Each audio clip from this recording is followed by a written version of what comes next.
Buyers, you have to be very careful with wire fraud when purchasing your property. It doesn't happen all the time, but it does happen every now and then. And I'll tell you a quick backstory because it happened to one of my clients a few years back and we were able to catch it just in time. A couple of years back, my client was about 2 days away from closing and he received an email from the title company requesting for the remaining balance to close and a different escrow account from the bank that he didn't recognize because it was different from the account he wired the escrow money at the beginning of the transaction. So he actually gave me a call and we looked further into this email. I actually called the title company and we verified that no other employee in the title company had sent that email. And we realized that the email was the exact same domain with a very minuscule difference of an extra period or L that it was very hard to see if you look at it very quickly.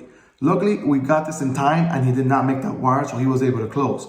But here are two things you could do to protect yourself from any future wire scams when buying a property. Number one, if you have the funds available in your account, you can actually print out a cashier's check from your bank and just give it to the title company a couple of days before the closing so you know the funds clear for your closing date. And number two, you can do the wire transfer, which is a very safe way of doing it, but call your agent or the title company directly to verify with the title company owner or employees that the account they are providing over to you is exactly the account they need the money to come into. So you can do these two things to protect yourself. But if you have any other questions, don't hesitate to reach out. My name is Bryan Roach, your real estate agent here in Miami, Florida. See you next time.